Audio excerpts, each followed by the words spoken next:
Welcome to the video. I'm going to interview Professor Brian Tomlinson on issues and trends in material development. Hello, I'm Hitomi Masuhara from the Department of English in the University of Liverpool.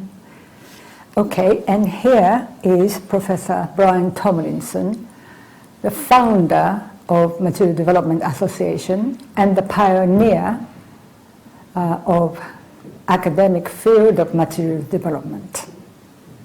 There we go. Hi everyone, welcome to Liverpool. Okay, Tommy, what would you like to ask first? Well, you've been working in material development around the world for a long time. What would you say was the biggest unresolved issue? I'd say there were at least 4 or 5 issues which are still unresolved. But probably the biggest one is the course book, the value of the course book. Is the course book useful to the learner? Should teachers use a course book? And if you look at the literature, there seem to be 2 polarized sides. Those in favor of the course book who say the course book provides safety and security for the learner, saves time for the teacher and the learner. It provides professional materials which have been monitored and selected from. There is a quality control.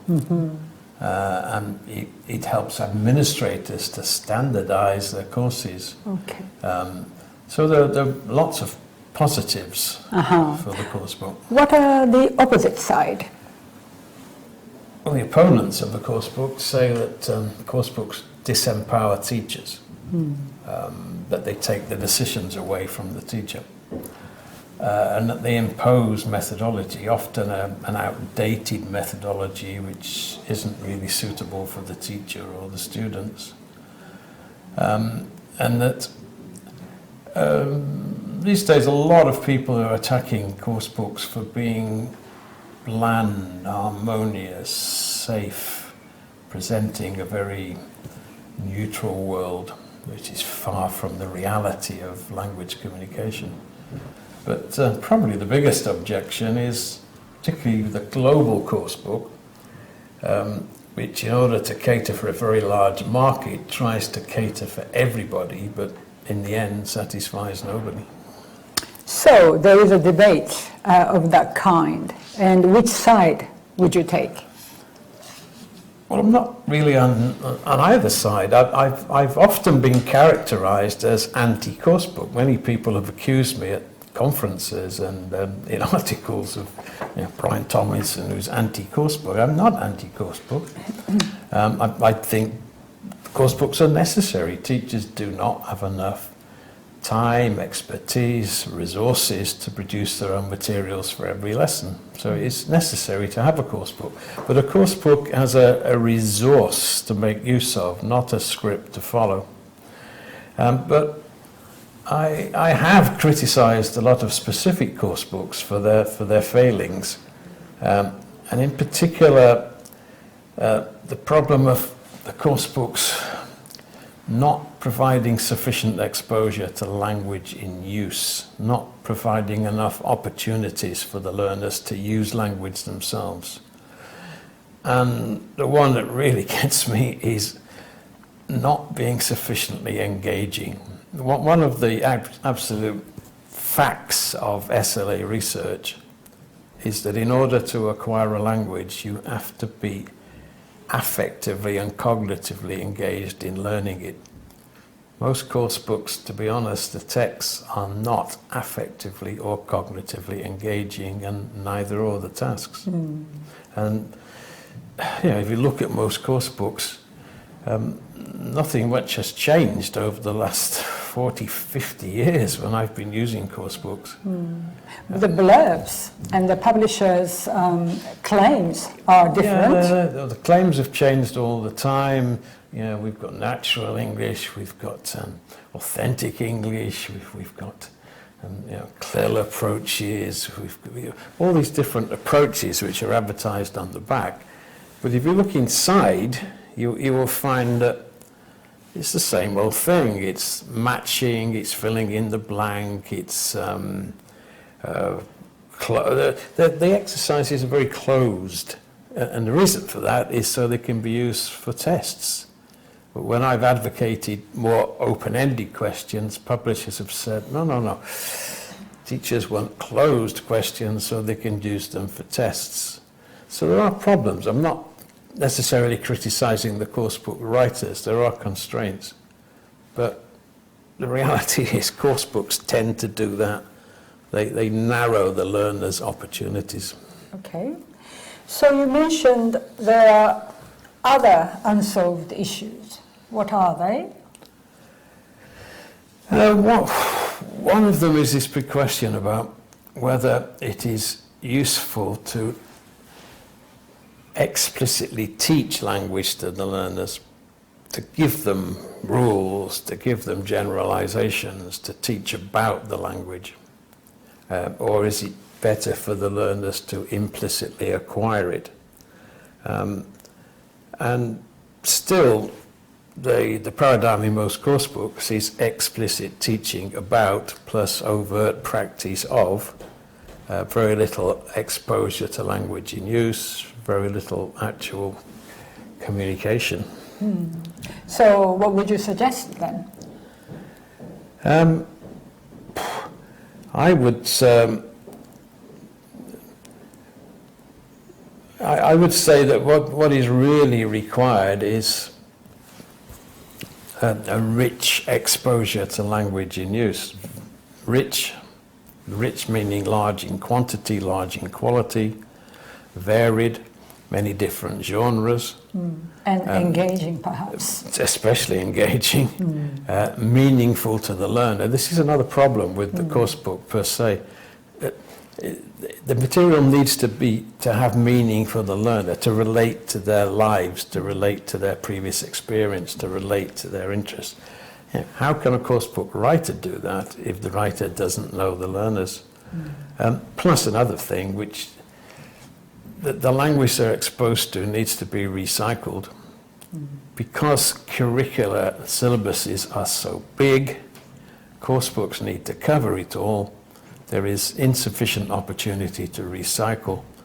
So you get Unit 10, past perfect, no past perfects before Unit 10, no past perfects after Unit 10. Unit 10, past perfects crammed into it. No recycling.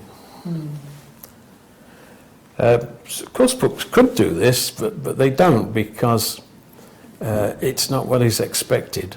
Face validity is important for the publisher, and I'm not criticizing the publisher. Their job is to sell coursebooks.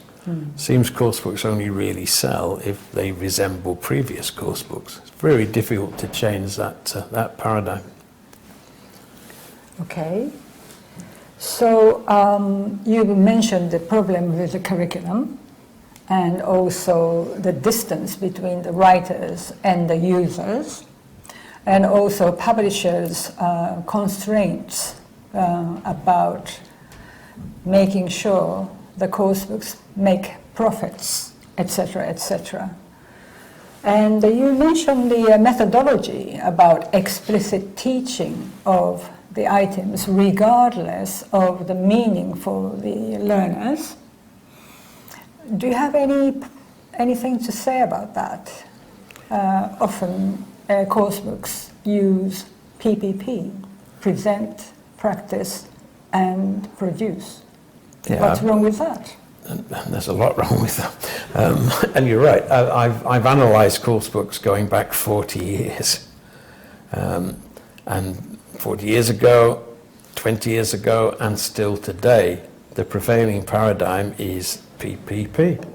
Whether it's grammar or vocab or functions, whatever it is, the book presents them, provides easy practice, and then provides what it calls production. A and B get together and arrange to meet each other next week, use the following expressions, which is not communication, it's simply practice of a particular teaching point. I would like to replace, and I have replaced in my own course books and in my teacher training, I've moved from PPP to what I call a text-driven framework. Okay. So could you explain to me then what the text-driven framework is? It's an approach which doesn't follow a syllabus, it creates a syllabus. So instead of starting from a predetermined teaching point, you start from what is the most important thing, which is a potentially engaging text. A text which you think is likely to move the learners emotionally, to make them laugh, to make them cry, to make them excited, and is likely to stimulate them to think. Because it's a fact that when acquiring a language, if you want to acquire it, if you want enduring acquisition, then you need to be engaged in the process. By engaged, I mean completely absorbed. And that's the basic premise of the text-driven approach, that you start with this potential absorption in a text. So you start by selecting a text you think is likely to engage the learners. If I may talk about my anecdote, in my primary school days, I had various teachers, and teachers taught me many things, but to be honest, I don't remember anything. But some stories that they have told me, I do remember, and then very, very interesting text in the textbook, I do remember. So I do see your point about the importance of engaging texts. Right, and it's that text which then drives the unit. It determines the activities. Are there any sequence? Yeah, but to help the writer, then there is a framework. Okay. I'll describe it very briefly, and I'll give some references which describe it in more detail. Okay. The first activity is intended to activate the learner's minds. I mentioned earlier that language learning needs to be meaningful and it needs to connect with the learner's experience. So the first activity simply does that. It activates their minds in relation to the theme or topic or location of the text. So they are thinking not of language, but of their own experience first. So they have an image, a mental image in their mind of their experience, which they can take to the text. And then the learners experience the text. They don't read it and study it. They don't listen to it and answer questions. They experience it. And then they're invited to not answer comprehension questions, not analyze the text, but give a personal response to it, as we do in real life, where you read something, you think, well, that was interesting. I like that bit where he went up the mountain, or that was pretty boring, wasn't it? I mean, why did he bother telling us all those details? So there's an evaluative, or a creative, or a critical, a personal response. And then in this approach, what happens next is the learners are stimulated to produce a text of their own. It's a text which develops from the core text. Having done that, they then go back to the original text and they're helped to make discoveries about particular language points, which could be grammatical, could be pragmatic, it could be lexical. They focus on how the writer or speaker, when I say text, it could be a spoken text or an audio-visual text. So they focus on how the writer or speaker has used the language to achieve particular effects. And they make discoveries and they share their discoveries. And then for homework, I would ask them to look for further examples of that particular feature in use. To confirm or disconfirm or extend their discoveries, their generalizations. And then the final stage is that they revise the text that they produced, which again could be written or spoken, or it could be a video, making use of the discoveries they have made. Okay, yeah.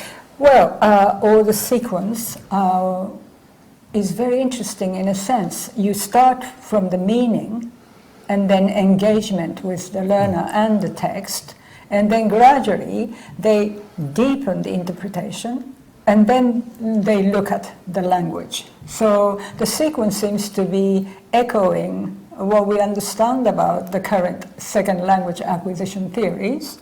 And yeah, also, in SLA terms, it's called form-focused in a meaning-focused approach. But it's the meaning that is dominant. That's what really drives it.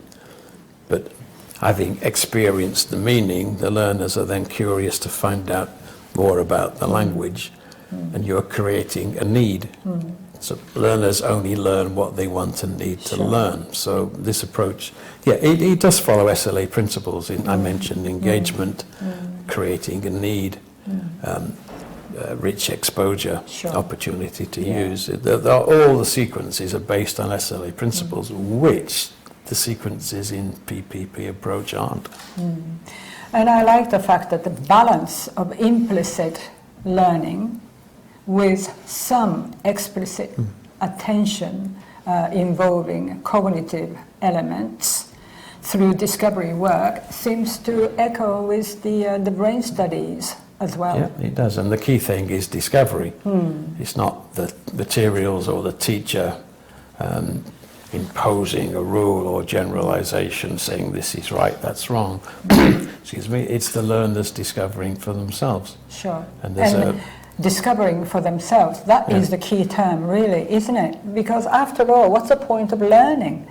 Learning to learn about themselves and the world, and then feel better about it. Yeah, there's a lot of talk about learner autonomy, but the main way to achieve learner autonomy is to equip them with the skills to discover things for themselves. Why there's a research task. They go outside and look for English and make discoveries themselves. So that when the course is finished, you could argue that the main objective of any course is to prepare the learner to learn after the course. Sure. So that when reading or listening after the course, they can not only experience it meaningfully, but make discoveries from it as well. And to drive the whole learning, what matters is the motivation. They've got to be something in it for the learners to want to do it. And for each individual, if some text sparks off the motivation, then that's a very, very good start for learning, isn't it? Yeah, certainly. I've had, well, I wouldn't say every student does this, but I've had students who've asked me, oh, this is a really interesting text, where is it from? Would you like to borrow the book? Here's the book. Do you have any more books by this guy? Sure. And they've gone on and on. Right. So you've been involved in many international projects, material development projects, worked with the Minister of Education of many countries. Now, could you tell us, give us an example of how you have actually used the text-driven framework for actual course books? Yeah, it's been used in many countries. It's been used in China, Ethiopia, Singapore, all over the world. But I think my favourite example is in Namibia, where the government wanted to replace an unpopular, dare I say it, British course book with a Namibian course book. And I was the advisor on the project. And we gathered 30 teachers from all over the country in the capital, Windhoek. And in 6 days, we wrote a complete course book. 6 days, the whole course book? Using a text-driven approach. We divided the 30 into 10 teams. They were told, forget the curriculum. I had permission from the ministry to do this. Find an engaging text. We'd collected a library of comics, magazines, novels, poems, videos. And their task was find a text you think will engage 15-year-old learners in Namibia. And that was the starting point. And then they followed this text-driven framework. And each team had a monitoring team, and they exchanged. And by the end of the week, I had checked every night what they'd produced against the curriculum which I'd put on my hotel wall. And we'd covered, I think it was 92% match with the curriculum without trying. And then I said to the ministry, we haven't covered 8%, what should we do? And they said things, maybe the third conditional isn't that important, we can omit it. And that's important. Okay, we'll try and work that in. So I said, well, can anyone work this structure into their unit without damaging its authenticity? And they did. And just one other thing, one of those teachers was from Norway, and she was so impressed by this approach, she went back to Norway, became a publisher, commissioned a course book in Norway using the text-driven approach, which is called Search, and that is my favorite course book of all time. The texts and the tasks are so engaging. Well, I guess you mentioned the support from the government and also the publisher, and then teachers as writers. That's really crucial, isn't it? Yeah. Because if the course book is given from above, away from the teacher, then they will complain that we don't understand the methodology. Whereas key teachers from all over the different districts come together, then they have invested interest in it. That was the reason for having so many and for coming from every region. They went back to their regions and they felt proud of what they'd done. Sure. And they were the best ambassadors for the book. Sure. And the teacher training is done in a way through the development of the materials. And the government being able to get involved and then willing to change the syllabus if necessary. Yeah. That was, well, this was the key thing. We were privileged, and this is where the publisher can't take that risk. I've tried to sell this idea to publishers to produce a global course book in this way, and they're too frightened of it, because what they produce will not look like a typical course book. On the other hand, there have been other projects where institutional level or the government level, like Singapore or Oman, they are not satisfied with the global course books, which are censored and then homogenized. So maybe, there are... No, it's happening all over the world. I've mentioned the Namibia one. I was involved in one in Turkey, and you've been involved in the one in Oman and in Singapore. We had to make some compromises, which we didn't have to on the Namibian one. Okay. But at least we think they are far more engaging and of greater potential value. So going back to the issues, are there many more issues that you would like to talk about? There are a lot, yeah. The question of should tasks and texts be authentic? Should materials be censored? Or should you have provocative, controversial issues? There are many such issues, but I'm not so sure we have time to talk about them now. Yeah, I'm afraid. So where can people read about all these issues? Have you written about them? I've written a lot about these issues. We've got some references. The first reference, which is to 2012, this is a review of materials development, and there's a substantial section on the issues we've been talking about, plus other issues. So that's reference 1, 2012.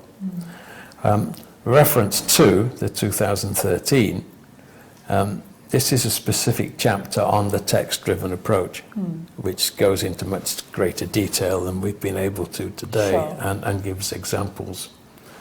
The third reference there, which you know very well because this is a book we've written together, there is a substantial chapter in that book on issues in materials development. Some of the ones we've been talking about, plus others, and this goes into detail. I guess the third one is the complete guide. So you have produced so many books, and what is distinctive about this, the complete guide? The distinctive thing is it's trying to cover everything. So it covers all aspects, theory and practice. Well, it's combining the theory and practice of all aspects of materials development and use. And that also includes many sections talking about exemplifying the text-driven approach. Okay. And So the reference 4? Reference 4 is an article which is coming out very soon, which looks at principal ways of using conventional coursebook activities. Okay. So you still use the coursebook, you don't have to rewrite them, but you make little changes which open them up and provide more learning opportunities. Realistically, teachers all over the world may be relieved to hear that. Well, I hope so. Okay, so finally, I would like to ask you... Oh, sorry, and the final reference 5, Oh, okay. is, we mentioned earlier Matster, which I am founder and president of, and Hitomi is the secretary. We've been running since 1993. We have a conference every year, and we tend to publish proceedings. The 5th one is a conference we had here in Liverpool, 2016, on one of the issues, authenticity in materials development. And this is a publication edited by Alan Bailey and myself of the proceedings of that chapter. The proceedings of that conference. Mazda is holding a next conference in China, did you say? Yeah, the next conference is in Shanghai in June. People can go to the Mazda website, it's very simple, just www.mazda.org. www.mazda.org. That's it, yeah. Okay, and right. you'll get details of the conferences. Lovely, okay. So, as I was saying, finally, I'd like to ask you one further question. What development would you like to see in the future? For example, digital materials didn't come up in our talk. So, are there any exciting prospects? Well, one development I'd like to see is much greater choice given to learners. Choice of text, choice of task, choice of methodology, choice of approach, and this can be done through digital materials.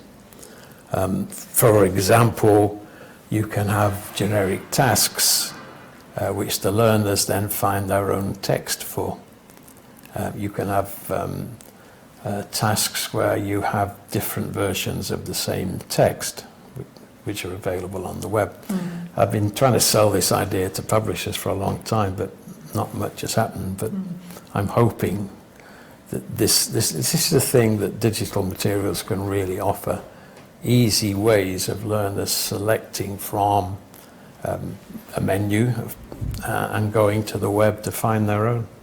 I'll just end with one example.